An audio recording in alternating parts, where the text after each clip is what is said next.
Labdien! Tā atkal esmu es, un šis video būs veltīts tēmai taroloģija. Tātad, pirmais un uzreiz mīts, kad cilvēki izdzird par to, kas ir taroloģija, tātad tā ir valoda caur kārtīm, un atkal ir konkrēti katrā kāršu kavā ir savs apzīmējums, savi simboli, savs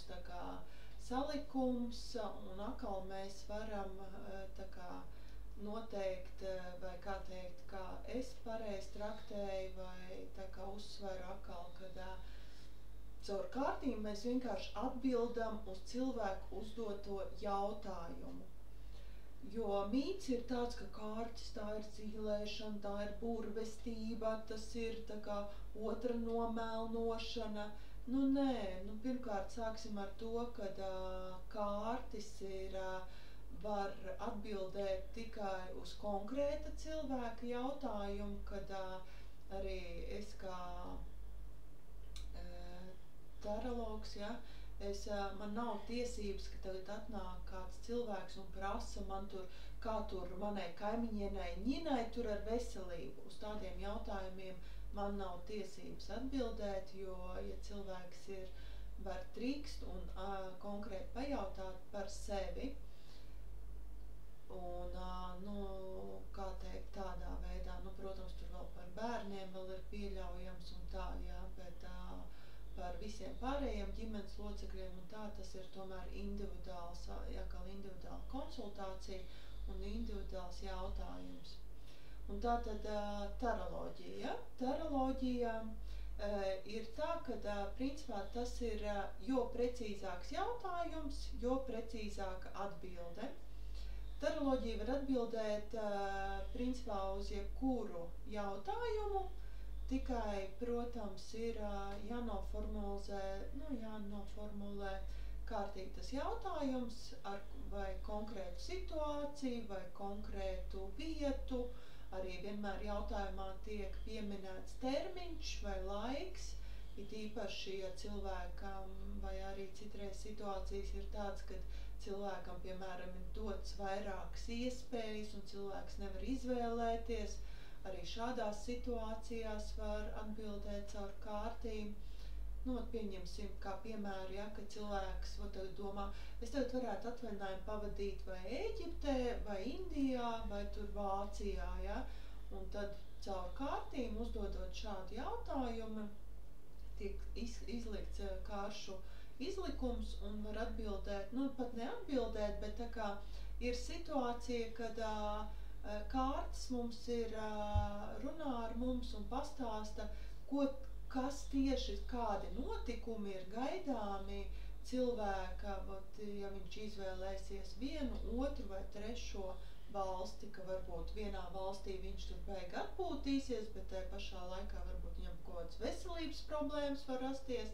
vai, piemēram, kad viņš būs grūts brauciens uz turieni, bet tur atkal būs ļoti laba atpūta. Kā teikt, visādas tās situācijas un tā. Tāpat tās varam izvēlēties, piemēram, ja mums tiek piedāvāts jauns darba piedāvājums, vai mums pieņemt šo darba piedāvājumu, vai nepieņemt. Tad atkal pajautājot kārtīm šādu jautājumu,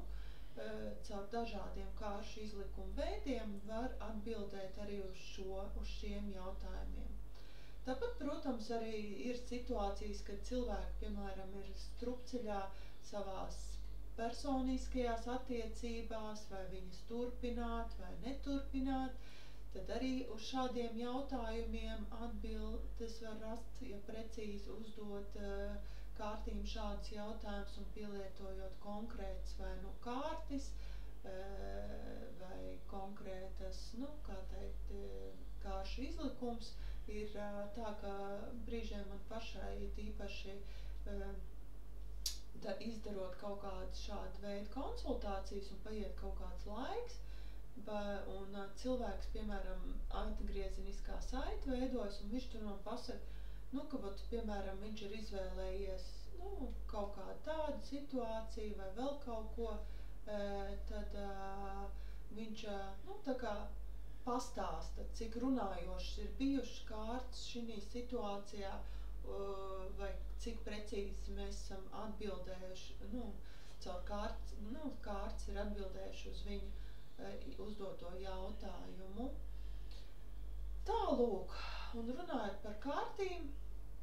ir ļoti dažāds, kā jūs paši varbūt jau, ja YouTube sekojat kādam tarologam vai vēl kaut kur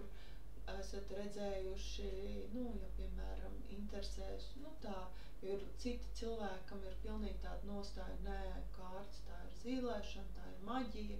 tas nav mans, bet pašā laikā, kad cilvēks pamēģina, ja,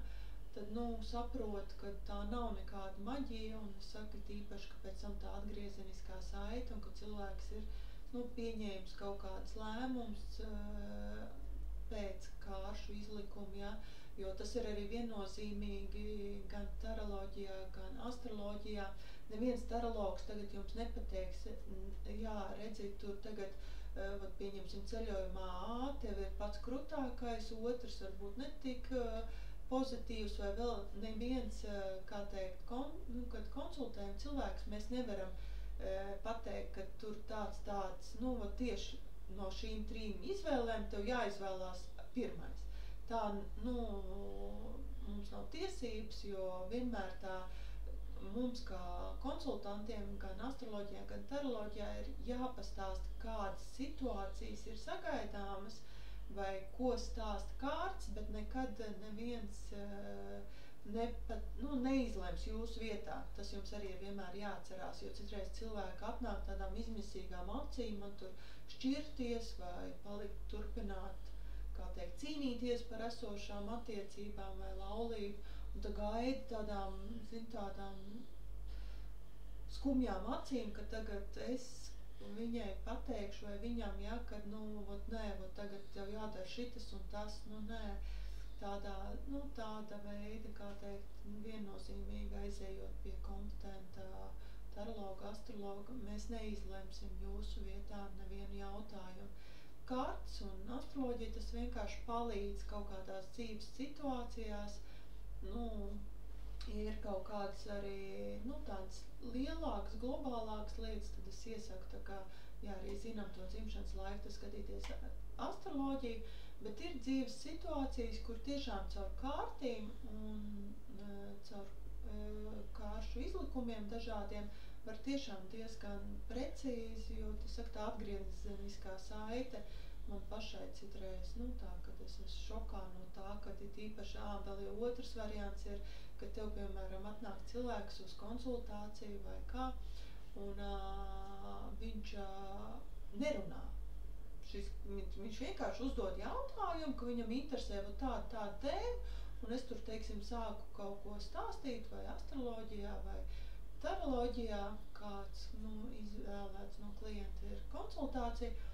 un viņš klusē. Un tad es tā nesaprotu, vai es runāju pat ar sevi vai kā, un tad paiet kaut kāds laiks, šie klusējošie klienti, viņi vienkārši, kā jūs to zinat? Kāpēc jūs man stāstat, tā kā jūs zināt, kas es esmu un ko es daru un kāda ir man dzīve? Vienkārši ir tādas situācijas, jo es saku, kad uzdod jo precīzāku noformulē jautājumu, uzliek kaut kāds termiņus, jo arī kārtas, ja, piemēram, astroloģijā mēs tur varam jūs notikums paskatīties, tur varbūt gads, 2, nu, nezinu, varbūt pat 10, bet tas jau tā diezgan nereāli, jo tomēr cilvēks maina savas domas, dzīvi, kā teikt, viņam varbūt pasaka, tev tur pēc 10 gadiem būs šitas un tas, bet tajā pašā laikā viņš kaut kādā dzīves izvēlē aiziet citu ceļu un nenonāk pie šī. Jo vienmēr jau mēs varam tomēr kaut kā mazu daļiņu ietekmēt to savu likteni. Nu, tālūk. Un kādas tad mums ir kārtas? Es jums gribēju iepazīstināt nedaudz, vismaz ar kādām strādāju es. Šīs ir klasiskās veida kārtas, ja? Un tur ir kopā ir 78 kārtas, 22 ir vecākie arkāni. Piemēram, reku ir zvaigznīte, ja? Un 56 ir mazie arkāni, nu, jeb dažādi veidi, viņi sadalās arī tur, tā kā sadalās, iedalās, kā teikt, arī tur ir gaiss,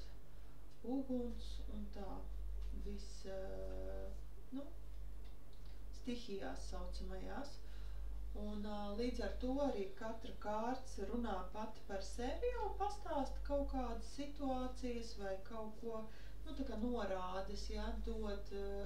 par esošo situāciju vai, ja liek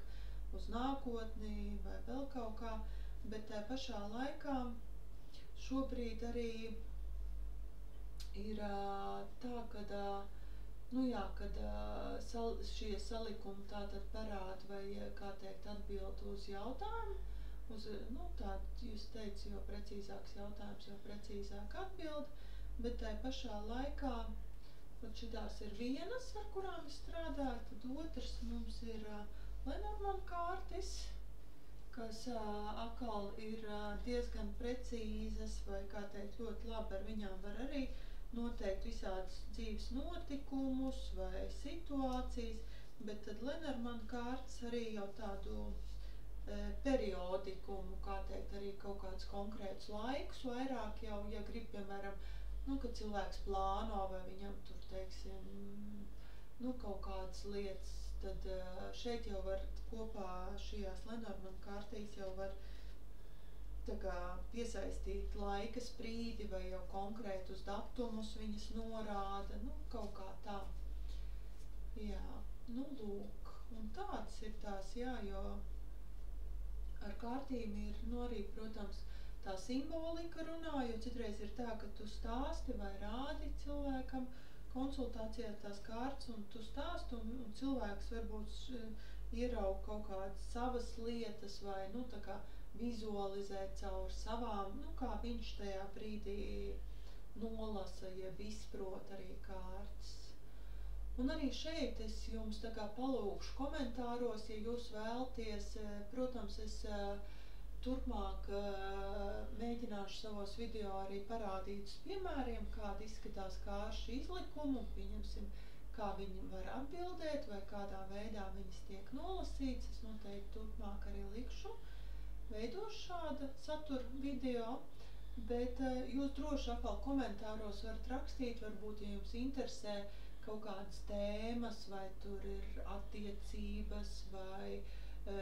ceļojumi, vai vēl kaut kas, jo vēl ir šāds tā kā situācija, kad tā kā arī diezgan citi tarologi, cik es esmu klausījusies, saka, kad katram cilvēkam, ja, nāk tā informācija, arī tas video, ja tu, piemēram, ietē YouTube, tad katram cilvēkam ir tā situācija, vat viņam, pieņemsim, tur ir aktuāls, vat attiecības, ja, tad cilvēkam jau visums dod to informāciju, gan caur zīmēm, gan caur kaut kādiem, tu ieej, piemēram, YouTube, un tu nezini, ko tur paskatīties, vai TikTokā tev lec tur vispār attiecībām, vai atkal kaut kādu kāršu izlikumus tu sāc meklēt, un atkal tu skaties, tur ir attiecības, tur ir šitas, nu, kā teikt, ar to es gribu pateikt tas, ka mums ir arī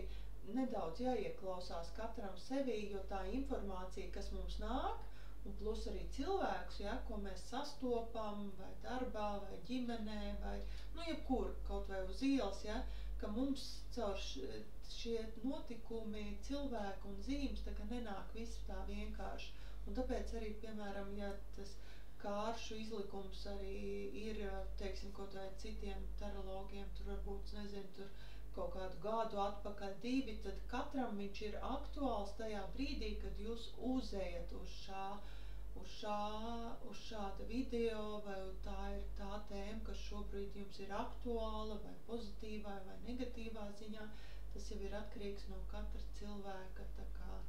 konkrētās situācijas un tālūk. Nu tālūk, tad gaidu jūsu komentārus un ieteikums, kāda veida video jūs vai ko jūs kādus kāršu izlikumus gribat, lai es jums turpmāk ievietoju vai parādu, tad droši rakstat. Paldies!